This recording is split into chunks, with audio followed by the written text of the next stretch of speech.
Hi guys, welcome to we are mathematics Adda. तो channel को subscribe करना और वीडियो को शेयर करना बिल्कुल नहीं भूलेंगे, ताकि आपके दोस्त लोग भी इसका फ़ायदा उठा सके।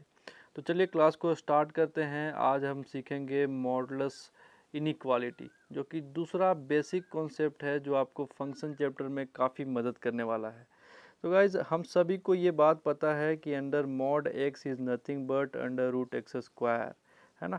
मतलब मैंने क्या किया है गाइज कि मॉड के अंदर जो भी पड़ा है उसको रूट के अंदर डाल दो और उसका स्क्वायर कर दो, है ना। मतलब सर अगर मॉड के अंदर x+4 पड़ा हो तब, तो गाइज इसको भी आप डालिए रूट के अंदर और इसका भी आप कीजिए होल स्क्वायर।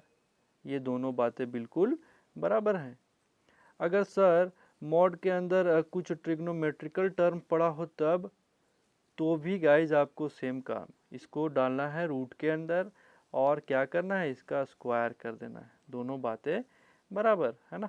तो चलिए कॉन्सेप्ट को सीखते हैं जो कि आपके माइंड को और भी तेज करेगा। तो अपने सामने सबसे पहला कॉन्सेप्ट है कि अगर under mod x is less than equal to 2 रहे तो क्या करेंगे। तो आपको पता है कि ये अंडर रूट एक्स जो है, अंडर मॉड एक्स जो है, ये अंडर रूट एक्स स्क्वायर के बराबर है। तो ये लेस देन इक्वल टू 2। और जिस दिन आपने दोनों तरफ स्क्वायरिंग बोथ साइड किया, उस दिन रूट और स्क्वायर कैंसिल करके एक्स स्क्वायर बचेगा और ये 4 हो जाएगा। अब गाइज 4 को अगर उठा के आप इधर फेंक दे तो ये x square -4 is less than equal to 0। अब आपको पता है कि ये कैसा है, a square minus b square के जैसा, है ना। और ये आप बोलेंगे कि सर हमको फार्मूला आता है इसका, क्या, a minus b a plus B.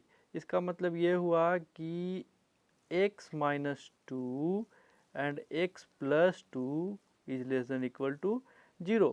मतलब गाइज x के दो वैल्यू होंगे, एक तो +2 और दूसरा -2, और x वैरी करेगा माइनस से +2 के बीच में। अब अगर आप इस पूरे स्टेप को स्किप करना चाहते हैं और अगर आप चाहते हैं कि मैं आपको कुछ ट्रिक दूं, तो आप ध्यान से सुनिए मेरी बातों को। हमको क्या करना है कि हमको इसमें से जो भी मॉड के अंदर होगा उसको सोचना है कि ये घोड़ा है ना गाइस, ये घोड़ा है। और ये जो भी कंडीशन दिया रहेगा हमको सोचना है कि घोड़ा उस डिस्टेंस तक के घास को खाएगा, है ना। अब चलिए मैं आपको पूरा क्लियर करता हूँ, क्या घोड़ा है, क्या घास है, क्या गधा है ना। तो एक दिन क्या हुआ कि एक आदमी था, है ना, वो घोड़ा चराने गया और उसने अपने घोड़े को सबसे पहले तो कहाँ बांधेगा इस पे सोचने लगा, है ना।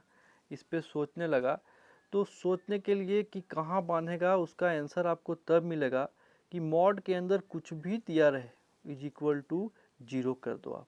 मतलब कि x इज इक्वल टू 0 पे उसको बांधना पड़ेगा घोड़ा को। तो गाइस घोड़ा को उसने 0 पे बांध दिया, है ना। अब उसको घास कहाँ तक खाना था, तो उसको खाना था 2 तक। उसने बोला कि भाई सुन, तुझे 2 मीटर तक का घास खाना है ना। तो घोड़ा था, गधा नहीं।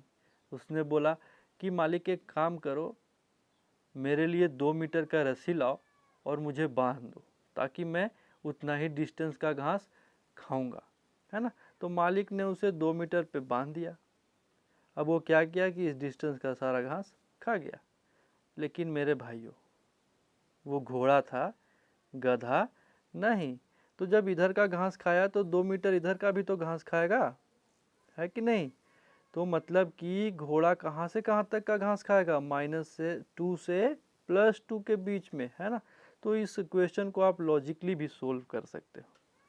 तो चलिए दूसरा क्वेश्चन लेते हैं और इस लॉजिक को अप्लाई करते हैं, है ना। अपने सामने क्वेश्चन है कि mod x is greater than और इक्वल टू 2। अब देखिए गाइज, सेम कहानी को मैं कहता हूँ कि एक आदमी था, उसने घोड़ा लिया। अब घोड़ा को वो कहाँ ठोकेगा, x इज इक्वल टू 0 पे, है ना। तो 0 पे उसने ठोक दिया। अब आप ये सोच रहे होंगे कि sir x is equal to 0 कैसे।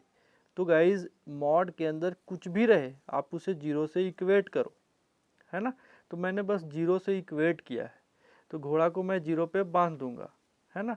अब घोड़ा क्या बोलेगा कि मालिक मुझे 2 मीटर का रस्सी लाइए और मुझे बांध दीजिए, ठीक है। लेकिन घोड़ा को इस बार घास कहाँ तक का खाना है, मॉड एक्स ग्रेटर है, मतलब कि ये बाहर वाला घास खाना है। अब कहाँ तक ग्रेटर है, तो इन्फिनिटी तक, है ना। इधर लेकिन घोड़ा है वो गधा नहीं, है ना, तो इधर भी -2 से घास कहाँ तक खाएगा, वो -इन्फिनिटी तक। मतलब कि घोड़ा कहाँ से कहाँ तक का घास खाएगा, तो -इन्फिनिटी से -2 यूनियन 2 से इन्फिनिटी, है ना। तो x कहाँ से कहाँ तक बिलोंग करेगा गाइस, तो x इस रेंज में, इस डोमेन में बिलोंग करेगा, है कि नहीं। अब चलिए कॉन्सेप्ट को और एक्सटेंड करते हैं, और आपके लिए मैं एक और शानदार सा क्वेश्चन लाता हूँ कि अगर मैं आपको दे दूँ कि mod x - 4 is less than equal to 5, और ये पूछूँ कि x कहाँ से कहाँ तक वेरी करेगा, तो उसके लिए आपको सेम लॉजिक अप्लाई करना है ना। कि आप पहले तो जाएंगे एक मैदान में, है ना। अब ये तय करेंगे कि आपको घोड़ा को कहाँ पे बांधना है, वो कौन बताएगा, तो गाइज ये बताएगा कि x - 4 को इक्वेट करो 0 से, तो x इज इक्वल टू क्या आ गया 4, मतलब कि घोड़ा को 4 पे बांधना है। अब रस्सी कितना मीटर का लाएंगे, तो रस्सी लाएंगे 5 मीटर का, तो 4 और 5 9, मतलब कि 9 मीटर का रस्सी पे घोड़ा को बांध दिया गया। तो घोड़ा कौन सा घास खाएगा गाइज, तो घोड़ा ये वाला पूरा घास खा जाएगा। लेकिन फिर आपको याद आएगा कि वो घोड़ा है गधा नहीं, तो जब इधर का घास खाएगा तो 5 इधर का भी तो घास खाएगा, है कि नहीं। तो 5 यूनिट इधर आएंगे, तो 4 से 5 यूनिट इधर -1 पे, तो ये भी पूरा घास खा गया। मतलब घोड़ा कहाँ से कहाँ तक घास खाया, -1 से लेके 9 तक, मतलब x बिलोंग करेगा कहाँ से कहाँ तक, -1 से 9 तक, है ना। अब चलिए एक और शानदार सा क्वेश्चन लेते हैं, और आपको घोड़ा गधा के बारे में और क्लियरिटी लाते हैं, है ना। कि अगर आपको ये दे दिया कि -1 से मॉड x -4 इज बड़ा है और छोटा है किससे, 5 से, और x कहाँ से कहाँ तक वेरी करेगा। अब गाइज आप सोचो कि अगर जिस दिन आप इस क्वेश्चन को सोल्व करने गए, है ना, उस दिन आपको क्या करना पड़ेगा कि कंडीशन 2 कंडीशन इससे बनेगा, 2 कंडीशन इससे बनेगा, टोटल 4 कंडीशन बनेंगे। तो क्वेश्चन सोल्व करने से पहले ही आप भाग जाओगे कि सर आप ये क्या पढ़ा रहे हैं, है ना। मैथ्स आपके लिए बिल्कुल बोरिंग हो जाएगा। तो घोड़ा गधा कंसेप्ट लगाएंगे फिर से, है ना, और मैथ्स को इंटरेस्टिंग बनाएंगे। तो चलिए लगाते हैं घोड़ा गधा कंसेप्ट। तो क्या है कि सबसे पहला बात ये पता करते हैं कि घोड़ा को कहाँ बांधे। तो x - 4 इज इक्वल टू 0 पे, तो x इज इक्वल टू 4 पे। यहाँ से आंसर आया कि 4 पे घोड़ा को बांधो। तो चलिए 4 पे घोड़ा को बांधेंगे, है ना। घोड़ा को बांधिए यूनिट 4 पे। अब रस्सियाँ इस बार 2 लानी है हमको, है ना, एक 5 मीटर का। तो जैसे ही 5 मीटर का लाऊंगा तो 4 + 5 इज 9, और जैसे ही 1 मीटर का लाऊंगा तो 4 और 1 इज 5, मतलब कि घोड़ा इस बीच का घास खाएगा। तो फिर आपको याद आएगा कि भाई वो घोड़ा है, गधा नहीं। मतलब कि 4 में से 1 घटाएंगे तो 3, और फिर 5 घटाएंगे तो कहाँ, -1, मतलब कि -1 और 3 के बीच का भी तो वो घास खाएगा। तो गाइज x कहाँ से कहाँ तक बिलोंग किया, तो x बिलोंग किया -1 से 3, और कहाँ, यूनियन 5 से 9 तक, है ना। अब चलिए एक और क्वेश्चन लेते हैं ताकि आपका बिल्कुल क्लियरिटी हो जाए। इस बार आप वीडियो को पॉज कीजिए, खुद से ट्राई कीजिए, है ना, और ये कोशिश कीजिए बनाने का क्वेश्चन को कि घोड़ा कहाँ से कहाँ तक घास को खाएगा। अब गाइस सेम क्वेश्चन, और ये पता करना है कि घोड़ा को कहाँ बांधा जाए। तो x + 4 1 इज इक्वल टू 0 करेंगे तो x का वैल्यू -1 आ जाएगा, मतलब -1 पे घोड़ा को बांधना है। और रस्सियाँ लानी है 2, एक 7 मीटर का और एक 2 मीटर का, है ना। तो हम क्या करेंगे, घोड़ा को -1 पे बांध देंगे। और जैसे ही हम 7 मीटर का रस्सी लाएंगे तो -1 और 7 इज इक्वल टू 6, और जैसे ही आप 2 मीटर का रस्सी लाओगे तो -1 and 2 unit is equal to 1, मतलब कि 1 और 6 के बीच का सारा घास घोड़ा खा जाएगा। अब गाइज दूसरा यहाँ पे कि वो घोड़ा है, गधा नहीं। मतलब कि अगर इधर हम 7 यूनिट बढ़े तो -1 और -7 इज इक्वल टू -8, और -2 करेंगे तो -3, मतलब कि -8 से 3 का भी वो खाएगा घास, है ना। तो x बिलोंग करेगा कहाँ से कहाँ तक, तो x बिलोंग करेगा -8 से -3 यूनियन 1 से 6, है ना। होपफुली आप इसको समझ पाए होंगे। चलिए आगे बढ़ते हैं, और मैं आपको एक काफ़ी शानदार सा क्वेश्चन देता हूँ, है ना। तो अगर क्वेश्चन दिया हुआ है कि mod x-1 by mod x-2, आप वीडियो को पॉज कीजिए, है ना। पॉज करके खुद से सॉल्व करने का प्रयास कीजिए बिना सॉल्यूशन को देखे। तो आप इसको जिस मेथड से भी सोच पाए होंगे, है ना, हमें क्या करना है कि हमें सोचना है कि भैया ये ब्रैकेट के अंदर है। और पावर वाला कॉन्सेप्ट मैंने आपको बताया था कि पावर अगर ऑड हो तो पावर साइन चेंज, और पावर अगर इवन हो तो सेम साइन, है ना। तो दोनों ब्रैकेट के ऊपर पावर ऑड है, का मतलब कि यहाँ इस ब्रैकेट को हम खोलेंगे, है ना, mod x-1 is equal to 0, तो mod x is equal to 1 आएगा, है कि नहीं। और यहाँ से mod x is equal to 2 आएगा। अगर आपको नेक्स्ट प्रोसेस क्या कि 1 और 2 को यहाँ पे लिख लिए, और पॉजिटिव साइन खुद से स्टार्ट करना था, है ना, खुद से स्टार्ट करना था। अब यहाँ पे पावर है क्या, ऑड, तो साइन चेंज हो गया, फिर पावर ऑड, फिर साइन चेंज, है ना। और हमको वो सारा वैल्यू लेना था जो पॉजिटिव जोन में है। तो पॉजिटिव में ये वैल्यू है और ये वैल्यू है, मतलब कि mod x is less then 1 union mod x is greater than 2। अब जैसे ही ये चीज़ हमें दिखेगा, हमको एक ही बात दिमाग में आएगा, भैया घोड़ा और घास, है ना, और घोड़ा गधा बिल्कुल नहीं है। तो यहाँ से ये पूरा हमें मिल जाएगा एक्स कहाँ से कहाँ तक वैरी करेगा वो चीज़। अगर आप इस को नहीं समझ पाए तो मुझे आप कमेंट करके ज़रूर बताइएगा, है ना, ताकि मैं वापस आपको समझाने का प्रयास करूँगा। तो चलिए, अगर सेम चीज़ को गाइस, है ना, अब आप सोच रहे होंगे कि सर आप लास्ट वीडियो में भी कुछ बेसिक चीज़ों को पढ़ाएं, इस वीडियो में भी आप बेसिक चीज़ों को पढ़ाएं, है ना। तो ऐसा क्या है जो हम बेसिक का यूज करेंगे। अगर गाइज अगर सेम चीज़ को मैं देता ऐसे डोमेन फाइंड करने, है ना, ये सेम क्वेश्चन को बस रूट के अंदर डाल के, तो रूट का कंडीशन क्या होता है कि ग्रेटर देन इक्वल टू 0। अब जैसे ही आप कंडीशन डोमेन फाइंड करने के लिए लगाओगे, आपको दिखेगा कि अरे रे रे ये तो सेम क्वेश्चन है, इनइक्वालिटी वाला सेम क्वेश्चन।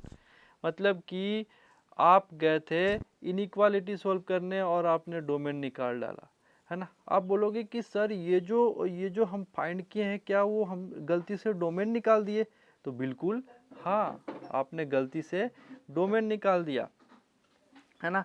तो गाइज आप देख रहे हैं कि अच्छा डोमेन का क्वेश्चन भी इसी कॉन्सेप्ट से हम सोल्व कर सकते हैं। जो अपना नेक्स्ट क्वेश्चन है वो नेक्स्ट जो टॉपिक है वह है सेट एंड रिलेशन, जो कि हम फंक्शन में यूज करेंगे। तो सेट क्या होता है कि सेट इज ए कलेक्शन, और collection set is a collection of well defined objects, है ना।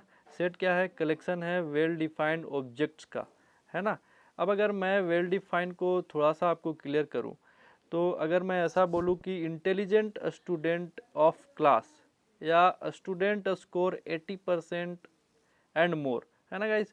तो अगर मैं क्लास के सामने खड़ा हो जाऊँ और बोलूँ कि सारे इंटेलिजेंट लोग बाहर आओ, तो क्या होगा, ये एक वेल डिफाइंड स्टेटमेंट है ना। तो सारे लोग क्लास के बाहर आ जाएंगे, क्यों, क्योंकि कोई भी अपने आप को मूर्ख नहीं समझता है।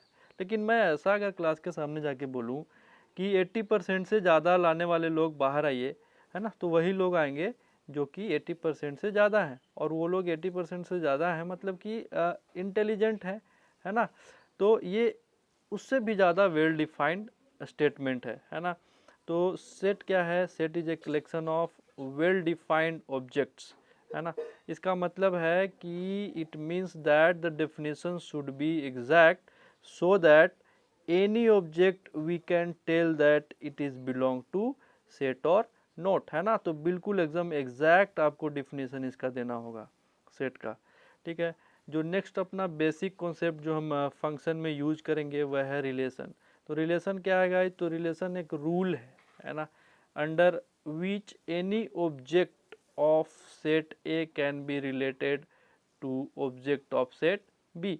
अगर गाइज आपको एक सेट ए दे दिया है और एक सेट बी दे दिया है, तो सेट ए से बी को रिलेट करने का ये एक रूल देता है। कौन रूल देता है? तो रिलेशन, है ना। आपको ये बस कॉन्सेप्ट को याद रखना है। अब हम रिलेशन को के टाइप्स को देखेंगे। तो रिलेशन के बेसिकली 4 टाइप होते हैं, है ना। तो अगर मैं ऐसा बोलूँ कि 1 2 3 ये अपने एलिमेंट है सेट के, सेट ए के, और मैं आपको ऐसा बोलूँ सेट बी में 1 4 9, है ना, और एक रिलेशन डिफाइन करूँ कि A square is equal to B, मतलब कि 1 का स्क्वायर 1, 2 का स्क्वायर 4, 3 का स्क्वायर 9, है ना। इसका मतलब ये हुआ कि एक एलिमेंट से कनेक्टेड है, तो इसे हम क्या बोलेंगे? 1 1 1, है ना। तो ऐसे रिलेशन जहाँ पे एक ही एलिमेंट से कनेक्टेड हो दो सेट्स में, तो उसे 1 1 रिलेशन बोलते हैं, है ना। अगर सेम गाइज अगर मैं ऐसा आपको बोलता कि एक सेट ए है जहाँ पे +-1 +-2 +-3 है, और दूसरा सेट 1 4 9 है ना, और मैं एक रिलेशन डिफाइन करता कि A square is equal to B. अब आप देखिए ध्यान से कि यहाँ पे दो एलिमेंट छिपे हुए हैं, एक +1 और दूसरा -1। तो इसको जब आप स्क्वायर कीजिएगा तो ये 1 ही आएगा, लेकिन 2 का 1, यहाँ भी 2 का 1 और यहाँ भी 2 का 1, मतलब कि मेनी के लिए, 2 के लिए, मेनी के लिए क्या है? 1 है। तो इसे हम क्या बोलेंगे? मेनी वन रिलेशन, है ना। अब थर्ड टाइप पे आएंगे, और अगर मैं आपको एक सेट दूं जहाँ पे 4 और 9 है, और एक दूसरा आपको सेट दूं जो +2 -2 और +-3 है, और रिलेशन डिफाइन करूँ A is equal to B square, तो आप देख रहे हैं कि अगर b का स्क्वायर किया जाए चाहे +2 और -2 का, तो एक ही वैल्यू है ना। तो +2 के लिए भी 4, -2 के लिए भी 4, है ना। तो एक के लिए 2 वैल्यू आ रहा है, मतलब एक के लिए मेनी वैल्यू आ रहा है। यहाँ भी क्या होगा गाइज? यहाँ भी +3 के लिए भी 9 और -3 के लिए ही 9, मतलब कि एक के लिए एक से ज़्यादा वैल्यू, मतलब 1 के लिए मेनी। तो इसे हम क्या बोलेंगे गाइज? 1 to many relation. क्या? 1 टू मेनी रिलेशन, है ना। होपफुली ये क्लियर होगा बिल्कुल। अब गाइज अगर मैं आपको एक ऐसा सेट दे दूं, है ना, जहाँ पे -2 2 -1 1, और एक सेट दे दूं आपको 2 2 1 -1, है ना। ये सेट ए मान लेते हैं, इसे सेट बी मान लेते हैं। तो गाइज और एक रिलेशन डिफाइन करते हैं कि A square is equal to B square, मतलब कि अगर ए का स्क्वायर करे, 2 का स्क्वायर करे या -2 का स्क्वायर करे, दोनों वैल्यूज़ बिल्कुल बराबर आएंगे। या फिर 2 का स्क्वायर कीजिए और 2 का स्क्वायर कीजिए, दोनों बात बराबर है ना। ये -2 होगा, दोनों बात बराबर है। अब गाइज ये -2 का करो, 2 का करो, ये भी बराबर। अब 2 का करो या -2 का करो, ये भी बराबर। सेम वे में ये भी बात बराबर है ना, और ये भी बात बराबर है, ये भी बात बराबर, ये भी बात बराबर। मतलब कि मेनी फंक्शन, है ना, मेनी के लिए मेनी वैल्यू हमको मिल रहा है ना, मेनी फंक्शन के लिए मेनी वैल्यू मिल रहा है। अगर ऐसा कभी भी हो कि मेनी फंक्शन के लिए मेनी वैल्यू मिले, तो उसे हम मेनी टू मेनी बोलते हैं, है ना। तो गाइज मैं आपको बता दूं, हम रिलेशन बिल्कुल नहीं पढ़ रहे हैं, हम फंक्शन चैप्टर के कुछ बेसिक कॉन्सेप्ट को देख रहे हैं। तो आज हमने क्या देखा? टाइप ऑफ रिलेशन को देखा, इनइक्वालिटी को देखा, और आपको होपफुली ट्रिक भी समझ में आया होगा, सेट्स के बेसिक को देखा। तो गाइज आने वाले नेक्स्ट वीडियो में मैं फंक्शन चैप्टर में आ जाऊंगा और आपसे फंक्शन पे ही बात करूंगा। तो अगर आपको वीडियो पसंद आया हो तो चैनल को सब्सक्राइब करना और वीडियो को लाइक करना बिल्कुल नहीं भूलेंगे, है ना।